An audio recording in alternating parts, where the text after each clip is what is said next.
everybody, it's Nancy from Natureworks, and I'm here in our native plant garden. This is a newly renovated garden that was done this spring by our designer Susan, and I'm looking right now at these incredible berries on the black chokeberry, the native Aronia melanocarpa. These are eaten by the birds. They're also can be juiced for humans. They're a superfruit and an antioxidant. They're not the sweetest, so sometimes they're added with other berries, but very good berry set on the Aronias. So this garden is a very simple concept. It's basically native plants and mostly straight species of native plants. For example, this is Amsonia hubrectii, which is going to turn brilliant yellow in the fall. This is a really pretty plant to hold on to and to touch because it's so soft. This is another Amsonia. This is Taberno Montana, and they have completely different leaves. Both of these Amsonias bloom in June with blue flowers, but they're also grown for their leaves. What stunned me in this garden was this plant, and this is this plant, Robbins plantain, which is Originum pulchellus, variety Pulchellus Lynnhaven carpet. It is a found natural selection of this plant that was found in Lynnhaven.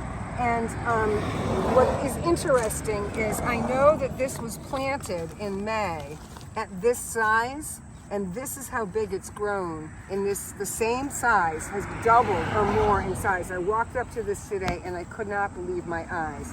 It normally doesn't bloom now, but I did notice one flower on it.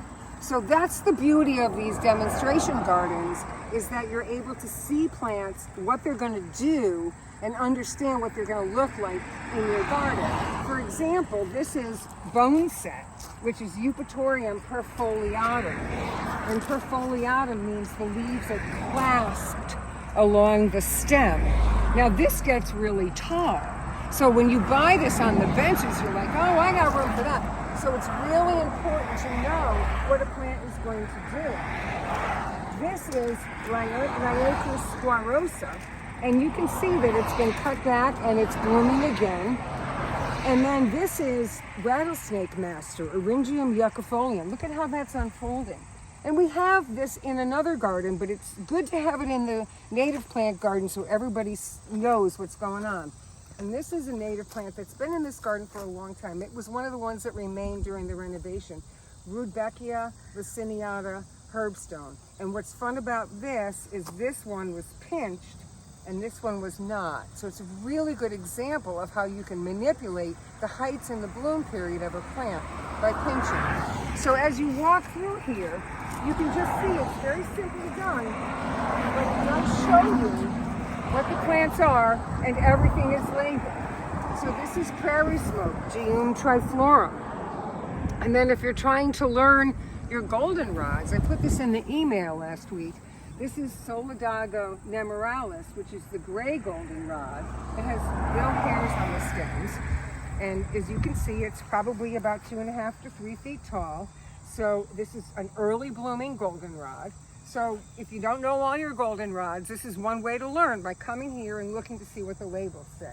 So there's a lot of stuff in this little garden that you can learn from. And we have a ton of native plants all the time at Natureworks. So come on in, ask a nature worker to help you. We can help you connect the dots by showing you the plants in our gardens. And we write about native plants every week. So this is Nancy from Natureworks saying, see you at the garden center. Bye-bye.